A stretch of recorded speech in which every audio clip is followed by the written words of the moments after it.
ሰላም ውድ የተከበራችሁ የኢትዮ ስፖርት ዩቲዩብ ቻናል ተከታታዮቻችን እንደምቆያችሁ አድማጮች እነሆ ፕሮግራማችን ተጀምሯል። በዛሬው ፕሮግራማችን በተለይ ከአርሰናል ጋር በተያያዘ ወሳኝ የሚባሉ የዝውውር ጉዳዮችን ለማንሳት እንሞክራለን። አሁን ላይ አጓጊ ይመስላል። የክረምት የዝውውር መስኮት ሊከፈት ወደ 15 ቀናት ነው የሚቀሩት። ከነዚህ 15 ቀን በኋላ የዝውውር መስኮት ይከፈታል። አርሰናል ትልቅ እንቅስቃሴ ያደርጋል ተብሎ ይጠበቃል። የትኛውን ተጫዋች ያስፈርማሉ? አሁን ግልጽ እየሆነ የመጣ ይመስላል። መድፈኞቹ የክንፍ ተጫዋች እንዲሁም ደግሞ የፊት መስመር ተጫዋች ማስፈረማቸው ግልጽ የሆነ ጉዳይ ነው። ውድ አድማጮቻችን እነዚህና ሌሎች አጫጭር የአርሰናል መረጃዎችን የምናስደምጣችሁ ይሆናል። መድፈኞቹ በአጥቂ ስፍራ ቦታ ላይ ማንን በመጀመሪያ ቅድሚያ ሰጥተው ለማስፈረም እንደሚሰሩ ለደጋፊዎች ግልጽ አድርጓል። በርካታ የአርሰናል ደጋፊዎች አርሰናል የትኛውን አጥቂ ነው ቅድሚያ ሰጥቶ የሚሰራው እያሉ ሲጠይቁም ነበር።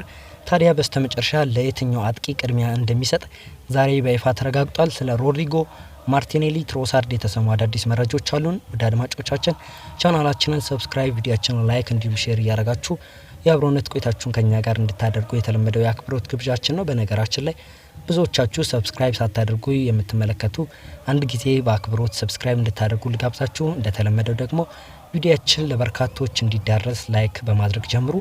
በቀጥታ ወደ መረጃዎች ልውሰዳችሁ። በቅድሚያ የምመለከተው ከወሳኙና አንገብጋቢው ጉዳይ ነው። ምክንያቱም አርሰናል በዚህ ክረምት የ9 ቁጥር አጥቂ እንደሚያስፈርም ይታወቃል። የግድ ነው። ምክንያቱም ባለፉት 2 እና 3 አመታት ዋንጫ የማጣት ሁነኛ ምክንያት የ9 ቁጥር አጥቂ አለመኖር ነው። በእርግጥ የ9 ቁጥር አጥቂ ተብለው እንደነ ጋብሪኤል ጄሱስ፣ ሃቨርትዝ ያሉ ተጫዋቾች ቢኖሩም አርሰናል ግን ባለ ሁለት አሃዝ ግቦችን የሚያስቆጥሩለት እንደነ ጎይኬሬሽ፣ ቤንጃሚን ሴስኮ፣ አሌክዛንደር አይዛክ አይነት ተጫዋቾች በጥብቅ ሲፈልግ ቆይቷል። ታዲያ አርሰናል ቪክተር ጎይኬሬሽ ወይንስ ቤንጃሚን ሴስኮ ማን ያስፈርማል የሚለው ጥያቄ የበርካቶች ነበር። የኛም ጥያቄ ብቻ ሳይሆን ራሳቸው አሰልጣኝ ሚኬል አርቴታና የስፖርቲንግ ዳይሬክተር የሆነው አንድሪያ ቤርታ ሲከራከሩም ነበር። ምክንያቱም የአሰልጣኝ ሚኬል አርቴታ ምርጫ ቤንጃሚን ሴስኮ እንደሆነ ከዚህ ቀደም ተናግሯል። የስፖርቲንግ ዳይሬክተር የሆነው ደግሞ ቤርታ ቪክተር ጎይኬሬሽ ምርጫው እንደሆነ ነው ሲናገር የነበረው። ለበርካታ ቀናት ሲወያዩም ነበር በሁለቱ ተጫዋቾች ማለት ነው። ነገር ግን በስተመጨረሻም ውይይታቸው ፍሬ እንዳፈራ ዛሬ ተሰምቷል። ይህ ዘገባ ይዞት የወጣው ቲም ኒውስ ነው። ታዲያ ቲም ኒውስ ይዞት የወጣው መረጃ እንደሚያመላክተው ከሆነ ደግሞ አርሰናል ቅድሚያ ሰጥቶ የሚሰራው ተጫዋች ቤንጃሚን ሴስኮ እንደሆነ ነው የተረጋገጠው። የቲም ኒውስ ኤንድ ቲክስ ዘገባ እንደሚያስነብበው ከሆነ ደግሞ በዚህ ክረምት የአርሰናል ቅድሚያ የመጀመሪያ ተመራጭ አጥቂ መስመር ተጫዋች ቤንጃሚን ሴስኮ ነው። የአርቢ ላይፕዚጉ የተጫዋች እንግዲህ ባለፉት 2 አመታት ስሙ ከአርሰናል ጋር በስፋት ሲያያዝ ነበረ። አርቢ ላይፕዚጎች ግን ሴስኮን አንለቀውም ሲሉም ነበር። በተለይም የተጫዋች እድሜው ገና በ20ዎቹ መጀመሪያ ላይ በመሆኑ ነው እና የተጫዋች ቤንጃሚን ሴስኮ አርሰናል ከቪክተር ጎይኬሬሽ በበላይ ቅድሚያ ሰጥተው እሱን ለማስፈረም እንደሚሰሩ ተረጋግጧል። የሴስኮ ዝውውር ግን የማይሳካ ከሆነ ቪክተር ጎይኬሬሽ አማራጭ ወይም ደግሞ ፕላን ቢ አጥቂ እንደሆነ ነው እንግዲህ መረጃዎች በስፋት አሁን ላይ እያመላክቱን የሚገኙ። ስለዚህ አሰልጣኝ ሚኬል አርቴታና አንድሪያ ቤርታ በመጀመሪያ ስራቸው የሚሰሩት ቤንጃሚን ሴስኮን ለማስፈረም እንደሚሰሩ ጭምር ነው የተዘገበው። ከዛ በኋላ ደግሞ ቤንጃሚን ሴስኮ የማይሆን ከሆነ ወደ ቪክተር ጎይኬሬሽ ያምራሉ ተብሎ ነው የሚጠበቀው። እንግዲህ አሁን ደግሞ መድፈኞቹ ሲሪየስ ሲሆኑ ይመስላል።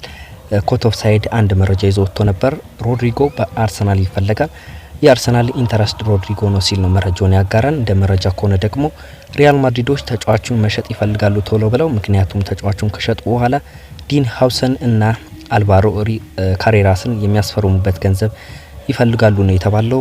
ሮድሪጎ በማድሪድ ቤት አሁን ላይ ደስተኛ አይደለም ነው የተባለው። እንደ መረጃዎች ከሆነ ደግሞ ማርካን እንደዘገበው ከሆነ ሮድሪጎ ከክለቡ መልቀቅ እንደሚፈልግ እየገለጸ ይገኛል። ሪያል ማድሪድ ደግሞ ቶሎ ይህንን ጉዳይ ማጣራት ይፈልጋሉ ወይም ደግሞ ሮድሪጎን ቶሎ ብለው ይህንን ሀሳብ እንዲገልጽላቸው ይፈልጋሉ ሲል ነው መረጃዎች የሚጠቁሙት። ስለዚህ ሮድሪጎ ወደ አርሰናል የሚሄድበት እድል አለ የሚሉ መረጃዎች በስፋት እየወጡ ይገኛሉ። አርሰናሎችም ይህንን ተጫዋች ይፈልጉታል፣ ግን ከፍተኛ ገንዘብ መክፈል ይጠበቅባቸዋል።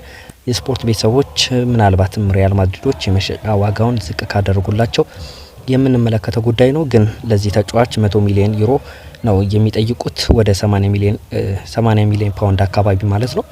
አርሰናል ተጫዋቹን የግሉ ለማድረግ ከፍተኛ ይህንን ገንዘብ መክፈል ይጠበቅበታል። ባይዘዌ ተጫዋቹ ወደ ፕሪሚየር ሊግ መጥቶ መጫወትን ይፈልጋል።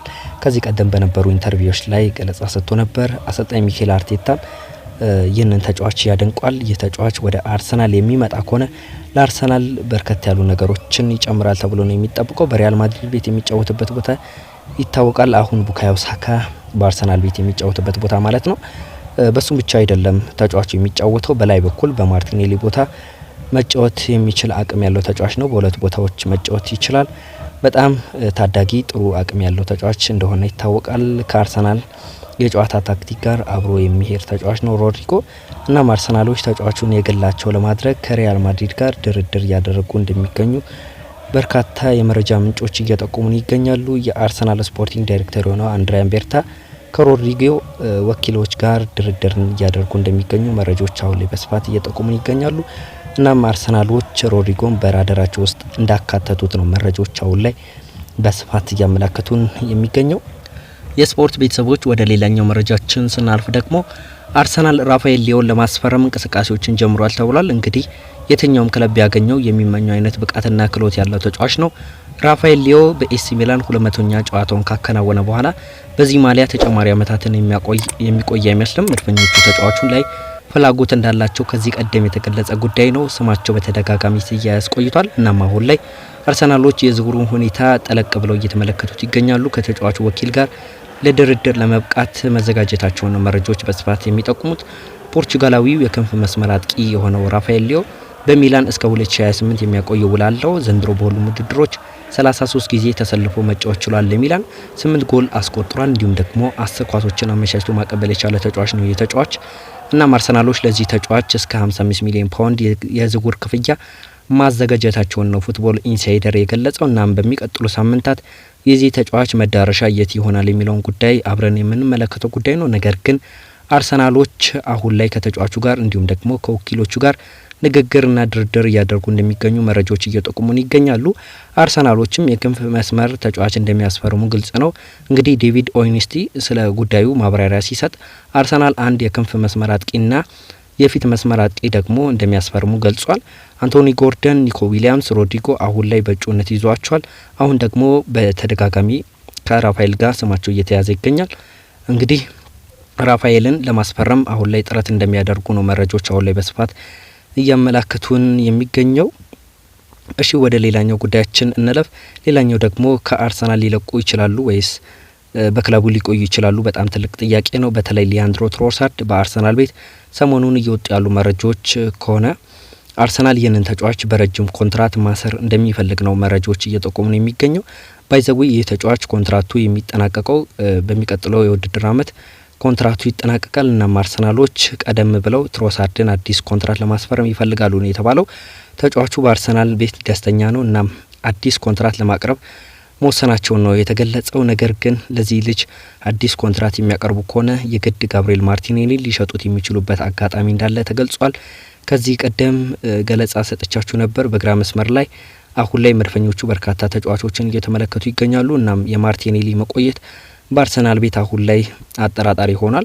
ትሮሳርድ ግን በአርሰናል እንደሚቆይ ተገልጿል። ታማኝ የሚባለው የአርሰናል ዘጋቢ የሆነው ሳሚ ሞክቤል ይህንን መረጃ አጋርቶናል። ውድ አድማጮቻችን ለሳቱ የነበሩን አጫጭር የአርሰናል ስፖርታዊ መረጃዎች ይህንን ይመስላሉ። ሀሳብ አስተያየት ካላችሁ የሀሳብ መስጫ ሳጥናችን ላይ ያጋሩን። ስለነበረን የአብሮነት ቆይታ ከልብ አርክቻ አመሰግናለሁ። መልካም ቀን ይሁንላችሁ እያልኩኝ እኔ እዚህ ጋር ተሰነባበትኩኝ።